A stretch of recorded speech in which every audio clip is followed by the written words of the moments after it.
बाक्सानि मानास चौकियाव 9 लाख बिफां फुलि गायनाय हाबाफारि लादों। बाक्सा जिल्ला बनसु 64 BNSSP गयबारि सायफाथारि फाउन्डेसन गेरेमसा NGO बगामाटी उत्तर गयबारि मानास चौकी इकोटुरिज्म आरो कनजारभेशन ससाइटि गासै लोगो नांनानै बाक्सानि मानास चौकियाव 9 लाख बिफां फुलि गायनाय हाबाफारि लादों। वन स्टुडेन्ट वन ट्री वन फिउचारनि थांखिजों बनसुआ बिफां फुलि गायनाय हाबाफारिखौ दुलाराय बड'लेण्डनि मोनफ्रोमबो जिल्लानि दाब दाब जायगायाव गोख्रों महरै मावफुंगासिनो दं। हाबाफारियाव बाहागो लादों बनसुनि आफादगिरि ब्रिटेन इस्लारि, बोसोनगिरि मनन्जय दैमारि, बाक्सानि DFO धीरेन्द्रनाथ बसुमतारी लोगोसे ओनसोलनि समाज सिबियारि मेलेमजिबि बिथांमोना बाहागो लानायखौ नुनो मोन्दों।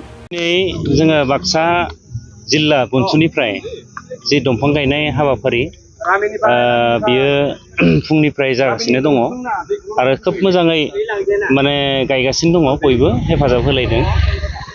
बेवहाय जोङो नुनो मोन्दों जे गोबां दंफांफोरानो बेवहाय गैया, माने जेरैबायदि फरेस्ट एरिया हिसाबै दंफां थानांगौमोन आरो जों नुनो मोन्दों बेयाव इनक्ल'जारफ्रा गोबां माने माबागासिनो दङ, हाबगासिनो दङ। दा ओंखायनो जों खावलायनो लुबैयो जे जोङो जिहेथु मानसि माहारिया जों मिथिंगाजों जों थांनानै दङ। दा ओंखायनो जोङो मिथिंगाखौ बासायनाया जों बयनिबो कर्तब्य। दा बेनिखायनो जोङो जिहेतु बनसुआ 9 लाख बिफां गायनायनि जि मोनसे मुभमेन्ट खालामबाय थादों, दा बे मुभमेन्टआव जोंनि गासै रायजो राजायानो मदद होनांगौ। दा ओंखायनो फरेस्ट एरियाल' नङा, गोबां खालि थानाय जायगाफोर क्लाबफोराबो आरो लोगोसे माखासे NGOफोर जोंनि माने ओनसोलफोराव दङ। दा बिथांमोनखौबो जोङो गायनो थाखाय जों खावलायदों। फरायसालिफोरावनो जा बा बबेबा क्लाबनि न'फोरावनो जा बा बबेबा जिखिनि सरकारि अफिसियेल माबाफोर दङ, खालि जायगा दङब्ला जे दंफांखौ जोङो गायनांगौ। आरो बे गायनायखौ जोङो गायनांगौ होननानै बुंबाय थाब्लाल' जाया, जों प्रेक्टिकेलखौ जों खालामनांगोन। दा ओंखायनो जोङो 9 लाखसल' जों मिसन माने मुभमेन्ट खालामाखै, जोङो दंफां गायनायनिनो जिहेतु जोङो मुभमेन्ट खालामगासिनो दङ।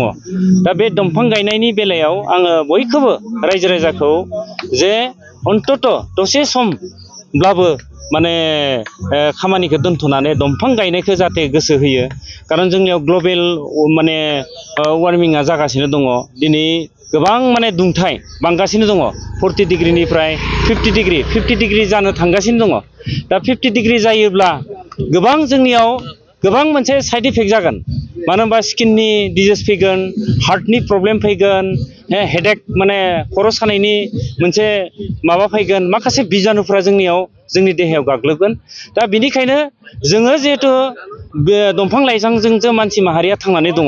दा ओंखायनो आं खावलायदों जे डिफरेस्टेसनखौ जोङो होबथानांगौ आरो लोगोसे दंफां गायनायखौ गोसो होनांगौ। आङो बेखौनो खावलायबाय। आरो लोगोसे जोङो थांनाय जिखिनि क'क्राझार जिल्लायाव जों गायदोंमोन दिग्लियाव, दा बेखौ जोङो नायफामहैदों। नायफामहैनायाव जिखिनि जोङो थांनाय समाव जोङो दिग्लियाव गायनाया दंफांफ्रा गासिबो थांजोबदों, माने मोजां अबस्थायाव दङ। दा बेनिखायनो जोङो जोबोद गोजोनदों। आरो लोगोसे चिराङाव जोङो दावखा होननाय मोनसे जायगायाव गायदोंमोन। दा बिनि दंफांफ्राबो माने गासिबो थांजोब्बाय, माने गोथां जिबित अबस्थायाव दङ। दा ओंखायनो जोङो हुप खालामनो हायो जे खम समनि गेजेराव जोङो मोजां फिथाइ मोनगोन। आरो अनलि बे बोसोरल' नङा, जोङो बोसोरफ्रोमबो दंफांखौ जोङो खालि जायगा नुयोब्लानो जाहाथे गायो, गायनानै जाहाथे जोंनि बे बड'लेण्डखौ समायना जाहाथे ग्रिन मोनसे बड'लेण्ड सोरजिनो थाखाय बयबो हेफाजाब होगोन होननानै खावलायबाय। बे बड' नेसनेल स्टुडेन्टस इउनियनआ जे मोनसे बड'लेण्ड ग्रिन मिशन लादों, बे ग्रिन मिशननि थ्रुयै जोङो 9 लाख टारगेट खालामदों। जे जों बुंनो हाया बे माब्ला जोबगोन, खिन्थु बे मिशन एबा मुभमेन्टनि थ्रुयैनो जों नट अनलि बिफां गायनाय बेखौल' जों गोसो होआखै, जोंनि बे फरेस्ट भिलेजनि आन्डाराव जेसेबां स्टेक हल्डार्स, जेसेबां माने बाय थागिबिफोर दं, बेफोरनि सायावबो जों इडुकेसननि सायावबो जोङो एवारनेस खालामनांगोन। आरो बिफांखौ जाहाथे बयबो गायो बेखौबो इनकारेज खालामगोन। जा दिनै जों बनसुनि लिडिं लानाय लोगो लोगोनो जोङो 28 एप्रिलनिफ्राय स्टार्ट खालामदों। दा दिनै बनसुआ जेब्लानाखि बे मुभमेन्टखौ आरम्भ खालामदों, बाहाय गोबां NGO, क्लाब्स आरो माखासे इन्स्टिटिउसन बिथांमोनाबो लोब लोब बाहागो लादों, दाब दाब जायगायाव गायदों। दा बे गायनाया नट अनलि फर बनसुनि थाखाय गायदों बे नङा, खिन्थु जोंनि इयुन जोलैनि थाखाय बिथांमोनाबो गायदों आरो बे इनिसियेटिभखौ बनसुआ लानायनि उनावहाय जोंनि जे बे बिफां गायनायनि गोनांथिखौ जेब्ला बुंदों अब्ला बहुद NGOsफ्रा बेबायदि लोब लोब बाहागो लादों। जों बयबो जेसेबां बाहागो लागिरि अर्गेनाइजेसनफोर दं बिथांमोनखौ जों बनसु तरफनिफ्राय जेब्लाबो साबायखर बावो आरो जों जेब्लाबो माने बेबायदि मोनसे उद्देश्ययैनो थांबाय थानो हागोन होननानै जों सानो। आरो मोनसे जिनिसखौ जों बुंनो नागिरदों मा बे हाग्रा ओनसोलाव थानाय जों माखासे स्पेसिसनि जानाय आदार जेरै मैदेर बिथांमोननि जानायनि आदारनि सायावबो जों बिफां गायदों। माखासे इन्डिजिनियास स्पेसिसनि सायावबो जोङो नलेजखौ लादों दा बिसोरखौ बोरै प्रिजार्भ खालामनांगौ।